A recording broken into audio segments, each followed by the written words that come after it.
பெருமானார் ஸல்லல்லாஹு அலைஹி வஸல்லம் அவர்களுக்கு அருளப்பட்ட அல் குர்ஆன் இதில் 114 அத்தியாயங்கள் இருக்கிறது.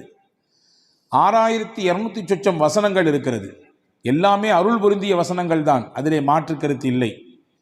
எல்லாருமே அல்லாஹுவோடு பேசுவதற்கான வழிதான், அதிலே மாற்று கருத்து இல்லை. அவனுடைய கலாம் தான் அது, அவனுடைய பேச்சு தான். ஆனாலும் சில குறிப்பிட்ட சூறாக்களுக்கு பெருமானார் ஸல்லல்லாஹு அலைஹி வஸல்லம் அதனுடைய மகத்துவத்தை, அதனுடைய முக்கியத்துவத்தை உம்மத்திற்கு சொல்லித்தர மறக்கவில்லை. அதிலே முக்கியமான சூரா, முதன்மையான சூரா சூரா பக்ரா. பெருமானார் ஸல்லல்லாஹு அலைஹி வஸல்லம் அவர்கள் சொன்னார்கள், திருக்குரானிலேயே மிக நீளமான சூரா. அந்த சூறாவை பற்றி அறிமுகப்படுத்தும் பொழுது சொன்னார்கள், இக்ரஊ சூரத்தல் பக்ரா, நீங்கள் சூரா பக்ரா ஓதுங்கள், வீட்டிலே சூரா பக்ரா ஓதுங்கள். ஃபஇன்ன அஹ்தஹா பரக்கா, எந்த வீட்டில் சூரா பக்ரா ஓதப்படுமோ அந்த வீட்டுக்கு அல்லாஹ் பரக்கத்தை கொடுப்பான். அதை எடுத்துக்கொண்டவர், சூரா பக்ராவை ஓதக்கூடியவர் பரக்கத்தான பெருவாழ்வு வாழ்வார். வ தர்குஹா ஹஸ்ரா, அதை ஓதாமல் விட்டு விடுபவர் உள்ளபடியே அதனுடைய அருளும் அதனுடைய மகத்துவமும் தெரிந்ததற்கு பிறகும் அதை தொடாமல் இருக்கக்கூடியவர், அதற்கு ஓதுவதற்கான என்ன முயற்சியையும் எடுக்காமல் இருக்கக்கூடியவர் உள்ளபடியே கை செய்தத்திற்குரியவர் தான் என்று பெருமானார் ஸல்லல்லாஹு அலைஹி வஸல்லம் அடையாளப்படுத்தினார்கள். இப்போ சூரா பக்ரா ஓதுங்கன்னு சொல்லி விடலை, அதை ஓதுறதுனால பரக்கத் கிடைக்கும் என்று பெருமானார் ஸல்லல்லாஹு அலைஹி வஸல்லம் சொல்வதின் வழியாக பரக்கத் நம் வாழ்க்கைக்கு எவ்வளவு முக்கியமானது என்பதை சொல்லித் தருகிறார்கள். எனவே தான் மக்காவிலிருந்து மதீனாவுக்கு ரசூலுல்லாஹ் வருகிறார்கள். ஹிஜ்ரத் என்ற பயணத்தின் ஊடாக மக்காவில் ஏகதேசம் வாழ்வின் 80% கழிந்து போனது. மிச்சம் இருக்கக்கூடிய 20% அந்த வாழ்க்கையினுடைய காலகட்டம் மதீனாவிலே அல்லாஹ் ஏற்பாடு செய்திருந்தான். ஹிஜ்ரத் என்ற பயணத்தின் வழியாக மதீனாவுக்கு வந்தார்கள். வந்தவுடனே ஒரு துவா செய்தார்கள். மதீனா மண்ணுக்கு வந்தவுடன் ஒரு துவா செய்தார்கள். என்ன துவா கேட்டிருப்பார்கள் நினைக்கிறோம்? இங்கே எங்களுக்கு வாழ்வதற்கான இடத்தை கொடு. Karim's biryani paradise at liberty and catering services, கோடம்பாக்கத்தின் அறுசுவை அடையாளம். எங்களுக்கான அரசியல் சூழலை சரியாக்கி கொடு, எதிரிகளின் அச்சத்தை குறைத்து கொடு என்றெல்லாம் கேட்டார்களா?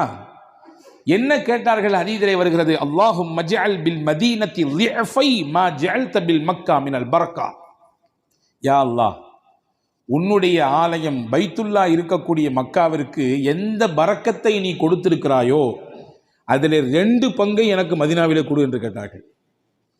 அங்கே இருக்கக்கூடிய பரக்கத்தில் 2 பங்கு இந்த மதீனாவுக்கு வேண்டும். பரக்கத்தோடு வாழுகிற வாழ்க்கையை எங்களுக்கு இங்கே ஏற்படுத்தித்தான் மக்காவில் தருவதை விட கூடுதலாக கொடு என்று பெருமானார் ஸல்லல்லாஹு அலைஹி வஸல்லம் கேட்டிருப்பதாக நாம் ஹதீஸிலே பார்க்கிறோம். எனவேதான் ஒவ்வொரு நாளும் ஒவ்வொரு தொழுகையிலும் அல்லாஹ்விடத்திலே நாம் தெரிந்தோ தெரியாமலோ கேட்டுக்கொண்டே இருக்கிறோம் பரக்கத்தை. நாம் உணர்ந்திருக்கிறோமா?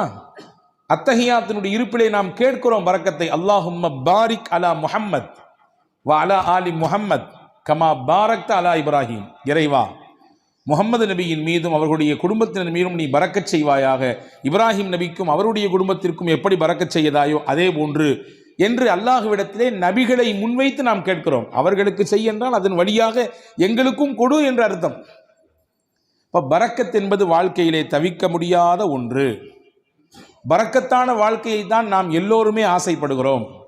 அந்த பரக்கத் நம்முடைய வாழ்க்கையில், நம்முடைய நிம்மதியில், நம்முடைய ஆரோக்கியத்தில், நம்முடைய தொழிலில், நாம் கை வைக்கக்கூடிய காரியங்களில் நிறைவாக கிடைக்கப் பெறும் பட்சத்திலே மன நிறைவான ஒரு வாழ்க்கையை நாம் அனுபவிப்பதாக நாம் உணரலாம்.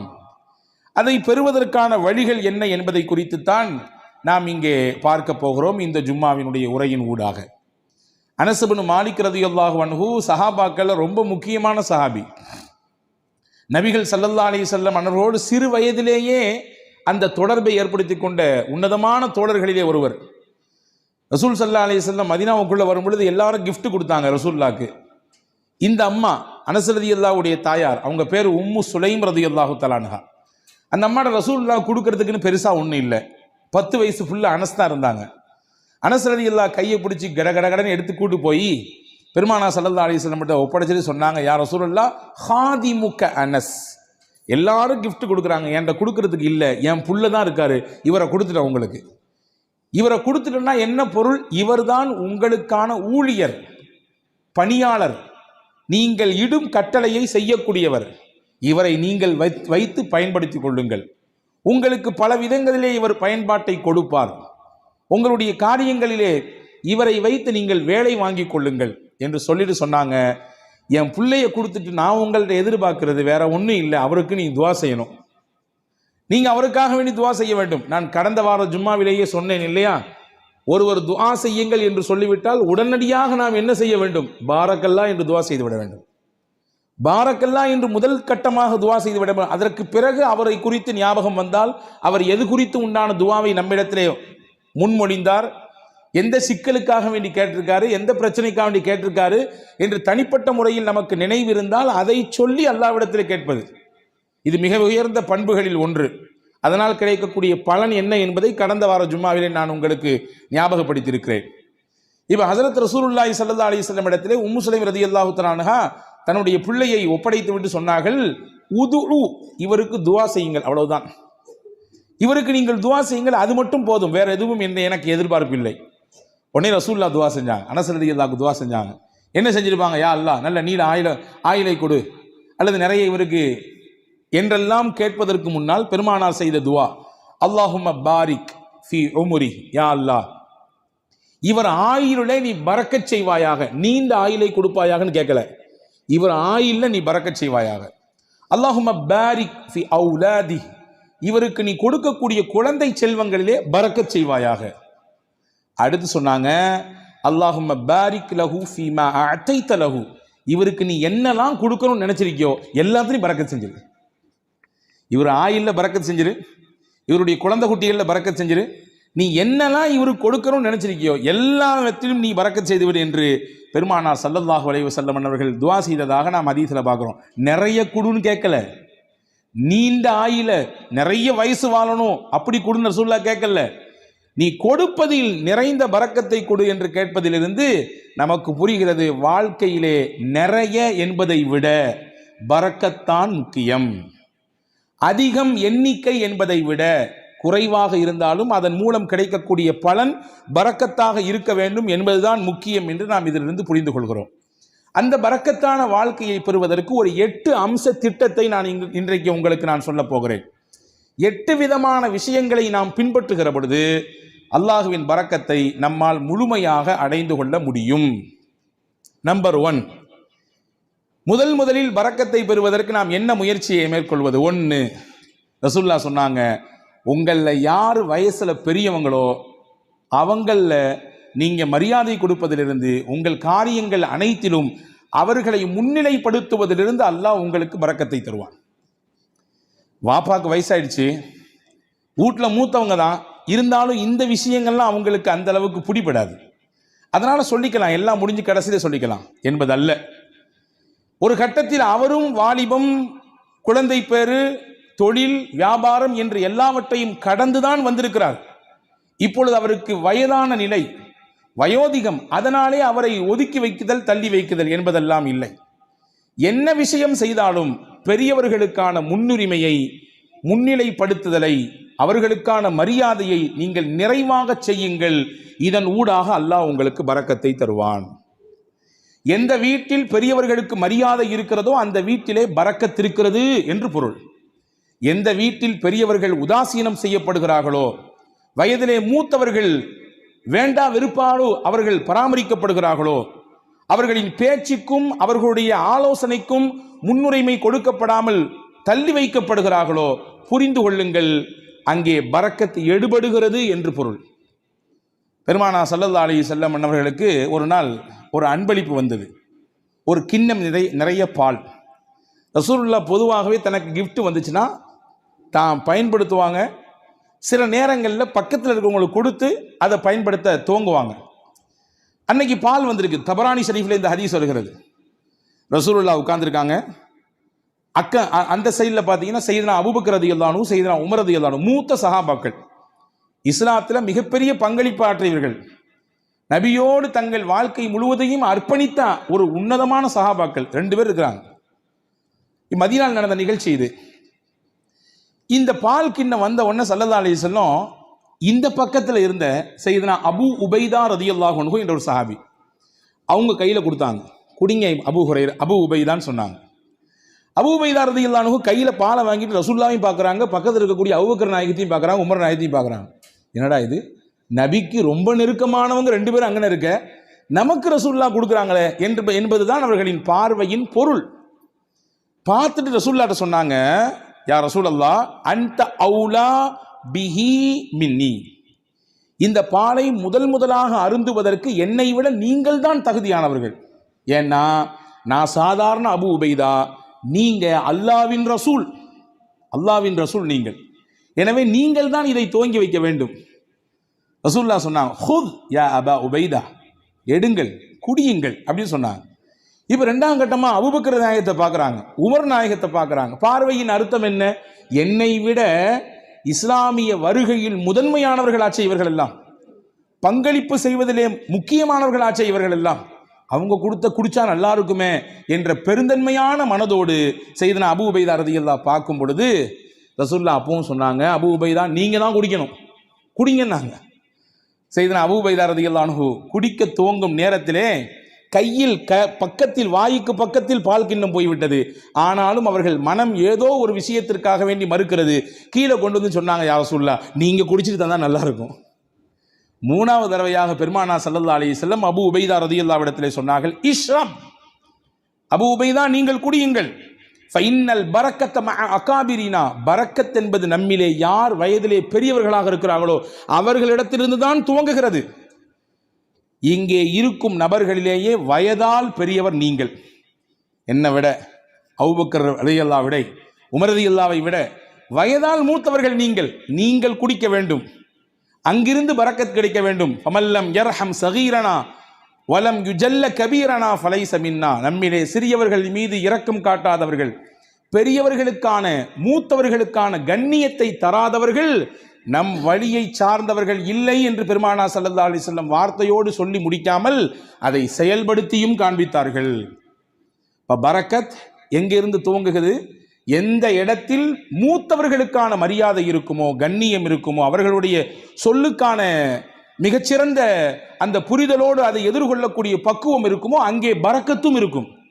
இதுக்கு நேர்மாறாக பெரியவர்கள் உதாசீனப்படுத்தப்படுவதும், அவர்களுடைய கண்ணியம் சீர்குலைக்கப்படுவதும், வேண்டா வெறுப்போடு அவர்களை அரவணைப்பதும் பராமரிப்பதும், அவர்களுடைய வார்த்தைகள் தூக்கி வீசப்படுகிற நிலையிலே வைக்கப்படுவதும் பரக்கத்தை எடுப்பதற்கான வழி என்று மார்க்கம் நமக்கு கற்றுத்தருகிறது. அப்போ முதல் விஷயம், 8 விஷயத்தில் முதல் விஷயம், பரக்கத்தான பெருவாழ்வு வாழ்வதற்கு மூத்தவர்களின் அந்த கண்ணியம் காக்கப்பட வேண்டும். 2வது, உறவுகளும் சொந்தங்களும் அரவணைக்கப்பட வேண்டும். அதிலே பரக்கத் இருக்கிறது. உறவுகளையும் சொந்தங்களையும் அரவணைத்து வாழ்தல் தான் நமக்கு இஸ்லாம் காட்டி தந்திருக்கிற அற்புத வழி. பல நேரங்களிலே அதிலே பல பெருத்த சிக்கல்கள் இருக்கத்தான் செய்யும், சிக்கல் இல்லாமல் இல்லை. உறவுகளை திருப்திப்படுத்தி நிம்மதியோடு இணைந்து வாழ்வதிலே பல சிக்கல்கள் இருக்கத்தான் செய்கிறது, அதிலே மாற்று கருத்து இல்லை. ஆனாலும் அந்த சிக்கலையும் எதிர்கொண்டு விவகாரங்கள் ஏற்படுகிற பொழுது அதையும் மிகச்சரியாக கையாண்டு உறவை தன் கையிலிருந்து நழுவ விடாமல் பாதுகாத்து யார் இணைத்துக் கொள்கிறாரோ, பெருமானார் சொன்னார்கள், பரக்கத்தான வாழ்க்கை அல்லாஹ் அவருக்கு கொடுப்பான். ரசூலுல்லாஹ்வுடைய ஹதீஸ் வந்திருக்கிறது. அனஸ் பின் மாலிக் ரலியல்லாஹு அறிவிக்கிறார்கள், மன் ஹப்ப அன் யுப்ஸத லஹு ஃபீ ரிஸ்கி, அல்லாஹ் இவருக்கு தரக்கூடிய ரிஸ்கிலே யாருக்கு நல்ல விசாலம் கிடைக்க வேண்டும் என்று ஆசைப்படுகிறாரோ, விசாலமான ரிஸ்க், அதாவது பரக்கத்தான ரிஸ்க் கிடைக்கும் யார் ஆசைப்படுறாரோ, நீண்ட ஆயுள் கிடைக்க வேண்டும் என்று யார் விருப்பப்படுகிறார்களோ, ஃபல் யஸில் ரஹ்மா, தன் சொந்தங்களையும் உறவுகளையும் அவர் அரவணைத்துக் கொள்ளட்டும், அதன் வழியாக அல்லாஹ் பரக்கத்தை தருவான். அப்ப இதுக்கு நேர் ஆப்போசிட் என்ன? உறவுகளும் சொந்தங்களும் யாருடைய மனதிலே ஒரு பெரிய விஷயமாகவே இல்லை. நான் நன்றாக இருக்கிறேன், என் குடும்பம், என் மனைவி, என் பிள்ளைகள் எல்லாம் சிறப்பாக இருக்கிறோம், அண்ணன் எப்படி போனால் நமக்கு என்ன, மாமா எப்படி போனால் நமக்கு என்ன, உறவுகள் எப்படி போனால் நமக்கு என்ன என்கின்ற உணர்வு எங்கே வருகிறதோ அங்கே பரக்கத்தை எல்லாம் எடுத்து விடுவான். உங்களுக்கு ஒன்று தெரியுமா? 2 நபிமார்கள் சேர்ந்து துவா செய்தார்கள். ஒன்று மூசா அலைஹிஸ்ஸலாம், இன்னொன்று அவர்களுடைய சகோதரர் ஹாரூன் அலைஹிஸ்ஸலாம். யாருக்கு எதிராக துவா செஞ்சாங்க தெரியுமா? ஃபிரௌன் என்கின்ற சர்வாதிகாரிக்கு எதிராக துவா செஞ்சாங்க. உச்சபட்சமான சர்வாதிகாரத்தினுடைய உச்சாணி கொம்பில் இருந்து ஆட்டம் போட்டவன், ஆடியவன் ஃபிரௌன். அவனுக்கு எதிராக அந்த 2 நபிமார்களும் துவா செய்கிறாங்க. அந்த 2 நபியில ஒன்று ரசூல், மூசா அலைஹிஸ்ஸலாம் ரசூலும் கட்டப்பட்டவங்க, உலுல் அஸ்முல கட்டுப்பட்டவங்க 5 நபர்கள் உல் அஸ்மு, அதாவது வந்து உறுதிமிக்க மனம் மிக்கவர்கள் என்று குர்ஆன் சொல்கிறது 5 நபிமார்களே. அந்த 5 நபிமார்கள் ஒன்று செய்தனா மூசா அலைஹிஸ்ஸலாம். ரசூல் அல்லாஹுவோடு நேரடியாக பேசுவதற்குரிய வாய்ப்பை பெற்றவர்கள் செய்தனா மூசா அலைஹிஸ்ஸலாம். தனிச்சிறப்பு போய்கிட்டே இருக்கிறது. மூசா அலைஹிஸ்ஸலாம் பற்றி தனியாக ஒரு ஜும்மா பேசணும், அவ்வளவு இருக்குது செய்தி. அந்த மூசா நபியும் ஹாரூன் அலைஹிஸ்ஸலாமும் துவா செய்கிறாங்க ஃபிரௌன் என்ற கொடியவனுக்கு சர்வாதிகாரிக்கு எதிராக. ஆனால் அவர்கள் செய்த துவா 40 வருஷத்துக்கு பிறகுதான் பதிலே கொடுக்கப்பட்டது. துவா செஞ்சு முடிச்சு 40 வருஷத்துக்கு பின்னாடி தான் ஃபிரௌனுக்கு அழிவு வந்தது. ஃபிரௌன் நைலிலே மூழ்கினான். ஏன் இந்த 40 ஆண்டு கால தாமதம்? நமக்கு இயல்பாக கேள்வி எழும். ஒரு நபி கேட்கிற துவா, நீங்களோ நானோ கேட்கிற துவாவே நாளைக்கு உடனடியாக கபூலாக வேண்டும் என்று நினைக்கும் பொழுது, அல்லாஹ்வின் உயர்ந்த நெருக்கத்தை பட்ட 2 நபிமார்கள் கேட்கிற துவாவை 40 ஆண்டு காலம் தள்ளி போட்டான் அல்லாஹ். அதிலே பல காரணங்கள் இருக்கிறது. அதிலே முக்கியமான ஒரு காரணம் என்ன தெரியுமா? ஃபிரௌனிடத்திலே ஒரு நல்ல பண்பு இருந்ததாம். தன் உறவுகளை அவன் எப்பொழுதுமே சேர்த்து வைத்துக் கொள்வான். அவர்களுக்கானதை கொடுத்து கொண்டே இருப்பான், அவர்களை பராமரித்துக் கொண்டே இருப்பான். அல்லாஹ் நினைத்தான், இந்த பண்பில் இருந்தாவது அவனுக்கு ஏதாவது ஒரு சில நிமிடமாவது அவன் கொஞ்சம் ஒதுங்கி நம்மின் பக்கம் வரமாட்டானா என்று அல்லாஹ் எண்ணினான். எனவே அந்த வேதனையை கொஞ்சம் தள்ளி போட்டு கொண்டே இருந்தான். தள்ளி போட்டு 40 வருடங்களுக்கு பிறகுதான் இனிமேலும் இவன் திருந்துவதற்கு வாய்ப்பே இல்லை என்ற பொழுது அந்த நபிமார்களின் துவாவை ஏற்றுக்கொண்டு அவனுக்கு அழிவை கொடுத்தான். அப்போ இஸ்லாத்தின் மிகப்பெரிய விரோதியாக, அல்லாஹ்விற்கே சவால் விழுகிற இடத்திலே, உனக்கு நிகரானவன் நான் என்று சொல்லும் இடத்தில் இருந்த ஃபிரௌனுக்கே வேதனை தள்ளி போடப்பட்டது. எதன் காரணமாக? உறவை அவன் சேர்த்து கொண்டான், உறவை அவன் பிரியவில்லை, உறவுக்கானதை மிகச்சரியாக கொடுத்தான் என்ற ஒரு காரணத்திற்காக. அப்படி என்றால் அல்லாஹ்வுக்கு விரோதிலாம் நம்ம கிடையாது. அல்லாஹ்வுக்கு நேர் நிகராக நின்று சமமாக சண்டை போடுபவர்கள் கிடையாது நாம். அப்ப நம்மிடத்திலே இந்த உறவு பேணுதல் இருக்கும் பட்சத்திலே அல்லாஹ் பரக்கத்தான வாழ்வை அதன் வழியாக கொடுத்து விடுவான் என்பதை நாம் இங்கே கவனத்தில் கொள்ள வேண்டும். இது 2வது விஷயம். 3வது விஷயம் என்ன? யா அல்லாஹ் எனக்கு பரக்கத்தான வாழ்க்கையை கொடு என்று துவா செய்ய வேண்டும். துவா என்பது முக்கியமானது. அதை கொடு இதை கொடு என்று, அவ்வளவு கொடு இவ்வளவு கொடு என்பதை விட, யா அல்லாஹ் நீ எதை கொடுத்தாலும் பரக்கத்தாக கொடு, இப்படி கேட்டு பழக வேண்டும். இவ்வளவு அளவு வேண்டும், இவ்வளவு கனம் வேண்டும், இவ்வளவு எண்ணிக்கை வேண்டும் என்றெல்லாம் கேட்பதை விட, இறைவா எனக்கானது நீ முடிவு செய்யப்பட்டதை தான் தருகிறாய், தருவதிலே பரக்கத் செய், பரக்கத்தானதை கொடு என்று கேட்க வேண்டும். அந்த துவாவை நமக்கு பெருமானார் ஸல்லல்லாஹு அலைஹி வஸல்லம் கற்றுத் தருகிறார்கள். அது அற்புதமான வரலாற்று செய்தி ஒன்று இருக்கிறது. உம்மு சுலைம் ரலியல்லாஹு தஆலா அன்ஹா, அபூ தல்ஹா ரலியல்லாஹு தஆலா அன்ஹு, இவர்கள் இருவரும் தம்பதிகள், கணவன் மனைவி. வெளியூருக்கு போன அபூ தல்ஹா வீடு திரும்பும் நேரத்திலே இவருக்கு பிறந்த பிள்ளை இறந்து போனது. நீண்ட பெரிய சம்பவம், சுருக்கமாக சொல்கிறேன். ஆனால் கணவன் வந்தவுடன் இந்த துக்க செய்தியை தன் மனைவி தன் கணவரிடத்திலே சொல்லாமல் அந்த கணவனை திருப்திப்படுத்தினாள். நல்ல உணவு கொடுத்தால், சமைத்து கொடுத்தால், நன்றாக அவருக்கு பரிமாறினாள். இரவிலே அந்த கணவனின் திருப்தியோடு அவரை மிக சந்தோஷப்படுத்தினார் அந்த பெண்மணி. மகிழ்ச்சியாக அவர்களுக்கு அந்த இரவு தாம்பத்தியத்திலே கழிந்தது. அந்த நிலை முடிந்ததற்கு பிறகு அபூ தல்ஹா ரலியல்லாஹு இடத்திலே உம்மு சலீம் ரலியல்லாஹு சொன்னாங்க, உங்களிடத்திலே யாராவது ஒருவர் ஒரு அமானிதம் கொடுத்து வைத்தார், கொடுத்தவர் வந்து திரும்பி கேட்டார்னா நீங்க கொடுப்பீங்களா மாட்டீங்களான்னு கேட்டாங்க. அபூ தல்ஹா சொன்னார், எப்படி கொடுக்காம இருக்க முடியும், கொடுத்தவர் கேட்டா திருப்பி கொடுக்கத்தானே செய்யணும். அவங்க சொன்னாங்க, அல்லாஹ் நமக்கு பிள்ளையை கொடுத்தான், அவனே எடுத்துக்கிட்டான். என்ன நிலை! இப்படி நான் வந்த உடனே இந்த செய்தியை சொல்லாம இப்படி நான் இப்பொழுது நான் அசுத்தமாக இருக்கும் நிலையில் இப்படி சொல்றியே, நாளை கால் நபி இடத்திலே நான் போவேன், இந்த செய்தியை சொல்லுவேன், என்ன ஏதென்று கேட்பேன் என்று ஹஸரத் அபூ தல்ஹா ரலியல்லாஹு அன்ஹு சொன்ன பொழுது மறுநாள் காலை விடிந்தது. நபி இடத்திலே போனார்கள், செய்தியை சொன்னார்கள். ரசூலுல்லாஹ் அங்கே ஒரு அழகான துவாவை செய்தார்கள். நேற்றிரவு நீங்கள் இருவரும் ஒன்று கூடினீர்கள், தாம்பத்திய உறவை வைத்துக் கொண்டீர்கள். அல்லாஹும்ம பாரிக் லஹுமா லகுமா ஃபீ காபிரி லைலத்திகுமா, நேற்றிரவு நீங்கள் கூடிய கூடுதலிலே அல்லாஹ் பரக்கத் செய்வானாக, உங்களுக்கு மிகச்சிறந்த பகரத்தை தருவானாக. எந்த பொறுமையோடும் எந்த அல்லாஹ்வின் நம்பிக்கையோடும் உங்கள் மனைவி அப்படியான ஒரு நிலையை மேற்கொண்டார்களோ அதற்கு பகரமாக அல்லாஹ் உங்களுக்கு பரக்கத் செய்வான், சிறந்த சந்ததியை தருவான் என்று துவா செய்தார்கள். வரலாற்றிலே வருகிறது, அங்கே இருந்து பிறந்த பிள்ளை வாழ்வாங்கு வாழ்ந்தார்கள், செழிப்பாக வாழ்ந்தார்கள். கல்வி, பொருளாதாரம், வாழ்க்கையின் மேல்தட்டில் இருக்கும் விதத்திலே, எல்லோரும் பார்த்து போற்றும் விதத்திலே அந்த பிள்ளைகளின் வாழ்க்கை எல்லாம் இருந்தது. இதற்கு மூல முக்கிய காரணம் நாயகத்தினுடைய துவா. இப்போ துவா செய்யணும், யா அல்லாஹ் நீ கொடுப்பதிலே எங்களுக்கு பரக்கத் செய்வாயாக, என்ன கொடுத்தாலும் பரக்கத்தாக கொடுப்பாயாக என்று துவா செய்ய வேண்டும். இது பரக்கத்தான வாழ்க்கைக்கான 3வது அம்சம். 4வது அம்சம் என்ன? நம்மிடத்தில் எது இருக்கிறதோ அதை பகிர்ந்து கொள்ள வேண்டும். பகிர்தலிலே பரக்கத் இருக்கிறது. தனக்கும் மட்டும்தான், தன் குடும்பத்துக்கு மட்டும்தான் என்கின்ற குறுகிய மனப்பான்மையிலிருந்து வெளியே வர வேண்டும். எது இருந்தாலும் அதை பகிர்கிற அந்த பக்குவம் எந்த நபரிடத்திலே வருகிறதோ அல்லாஹ் தானாக பரக்கத்தை தருவான். ரசூலுல்லாஹி ஸல்லல்லாஹு அலைஹி வஸல்லம் உடைய ஹதீஸ் வந்திருக்கிறது, தஆமுல் வாஹிதி யக்ஃபிஸ் இஸ்னைன் வ தஆமுல் இஸ்னைனி யக்ஃபில் அர்பஅ. 2 நபருக்கான உணவு தான், ஆனா 3 பேர் வந்துட்டாங்க. ஐயோ 2 பேர் தானே சாப்பாடு இருக்குது, 3வது நபர் வந்துட்டாரே என்று யோசிக்க வேண்டாம், விரிச்சு வைங்க, அவரையும் சேர்த்துங்க. அல்லாஹ்வின் ரசூல் சொன்னாங்க, 2 பேருக்கான உணவாக இருந்தாலும் நீங்கள் பகிர வேண்டும் என்ற சிந்தனைக்கு வந்துவிட்டால் அதை 3க்கும் போதுமானதாக அல்லாஹ் ஆக்கிவிடுவான். 3 பேருக்கான உணவு தான், ஆனா 5 பேர் இருக்கிறாங்க, 2 பேரை தள்ளி விடாதீங்க, இது பத்தாது, நமக்கே பத்தாது, யானை பசிக்கு சோள புரியா அப்படின்னு கேட்ட மாதிரிலாம் நம்ம கதை பேச வேண்டாம், சேர்த்திக்குங்க. ரசூல் சொன்னாங்க 3 நபருக்கான உணவு தான், நீங்கள் சேர்த்து ஷேர் செய்யும் பொழுது, அதிலே பகிர வேண்டும் என்ற எண்ணம் வரும் பொழுது அதிலே அல்லாஹ் 5 நபருக்கான பரக்கத்தை செய்து விடுவான். இது வாழ்க்கையிலே யாரெல்லாம் இந்த ஷேரிங்ல இருக்கிறாங்களோ அவங்க எல்லாம் கண்கூடாக பார்க்க முடியும், கண்கூடாக பார்க்க முடியும். ரசூலுல்லாவுக்கு ரொம்ப பிடித்த குடும்பம் ஒரு குடும்பம் இருந்தது, அல் அஷ்அரி. ரொம்ப பிடிக்கும் அவங்கள ரசூலுல்லாவுக்கு. எந்த அளவுக்குன்னா அவங்க என் குடும்பம் ரசூலுல்லாஹ் சொன்னாங்க, என் குடும்பம் அவங்க, என்னிலிருந்தும் அவர்கள், அவர்களிலிருந்தும் நான் என்று சொன்னார்கள். சஹாபாக்கள் ஒன்று புரியும், ஏன் இந்த குடும்பத்தை மட்டும் ரசூலுல்லாஹ்வுக்கு ரொம்ப பிடிக்குது? விவரத்தை கேட்டு போனா ரசூலுல்லாஹ் சஹாபாக்கள்கிட்ட சொன்னாங்க, அவங்கள்ட்ட ஒரு சிறந்த பண்பு இருக்குது. தாங்கள்கிட்ட எல்லாரும் ஒரு பயணத்தில் போனானா எல்லாரும் தனித்தனியாக சாப்பாடு கொண்டு வருவாங்க, யாராவது 1-2 பேருடைய சாப்பாடு சீக்கிரமாக தீர்ந்து போயிடும்.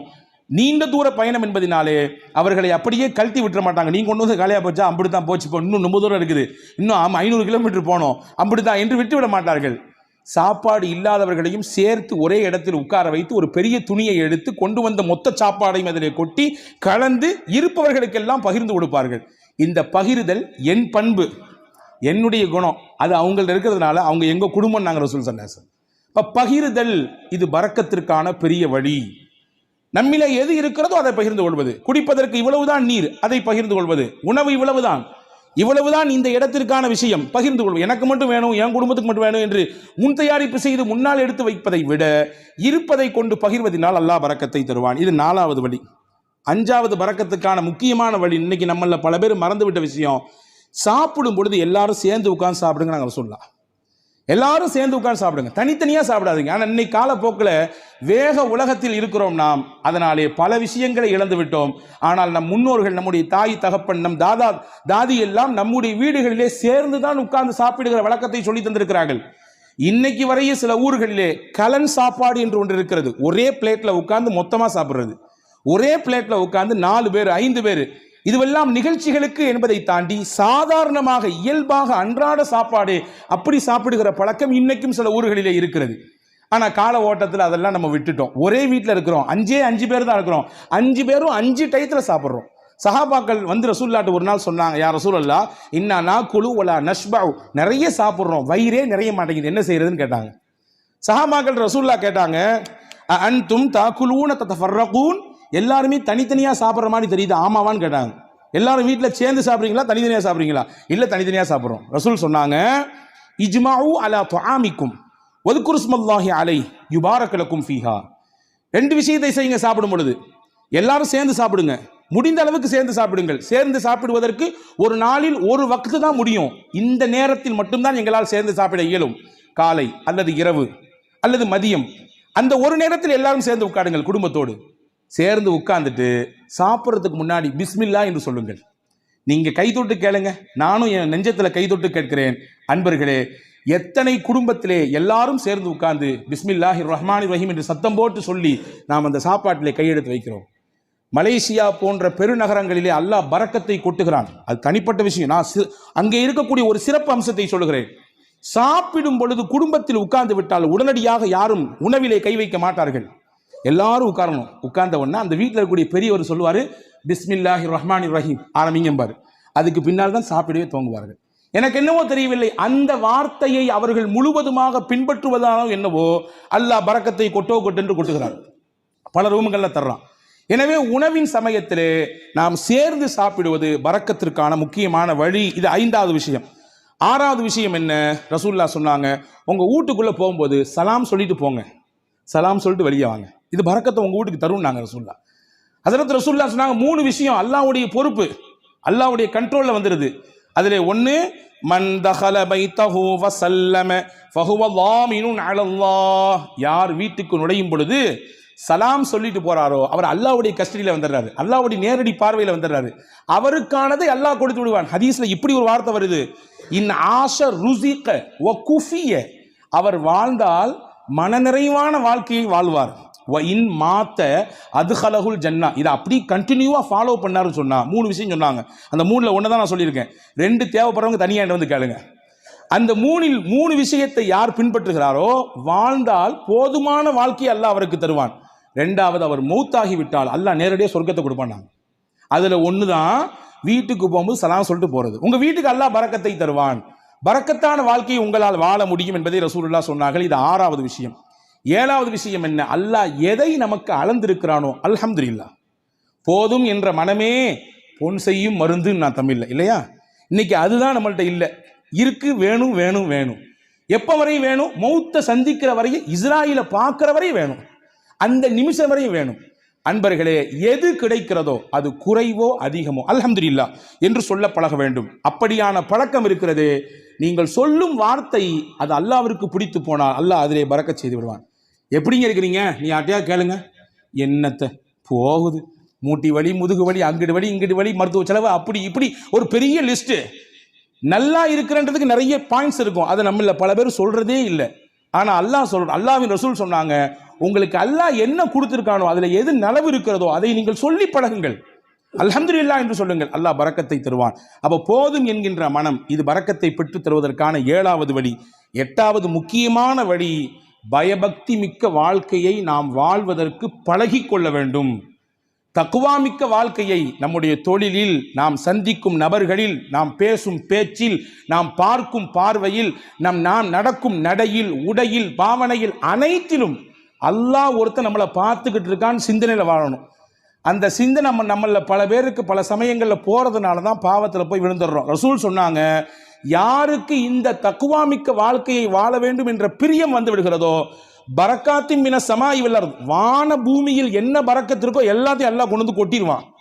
வான பூமியில் என்னென்ன பரக்கத்துகள் எல்லாம் உண்டோ மொத்தத்தையும் கொண்டு வந்து அவர்களின் காலுக்கு கீழே கொட்டி விடுவான் என்று பெருமானார் ஸல்லல்லாஹு அலைஹி வஸல்லம் அல்லாஹ் சொன்னான். அப்போ இந்த 8 காரியங்களும் பரக்கத்தான செழிப்பான வாழ்க்கையை வாழ்வதற்கான வழிகள் என்று மார்க்கம் அழகாக கற்றுத்தருகிறது. வல்ல அல்லாஹ் அப்படிப்பட்ட மிகச்சிறந்த புரிதல் மிக்க வாழ்க்கையை வாழுகிற தௌஃபீகை அல்லாஹ் உங்களுக்கும் எனக்கும் எல்லா மக்களுக்கும் தந்தல் புரிவானாக.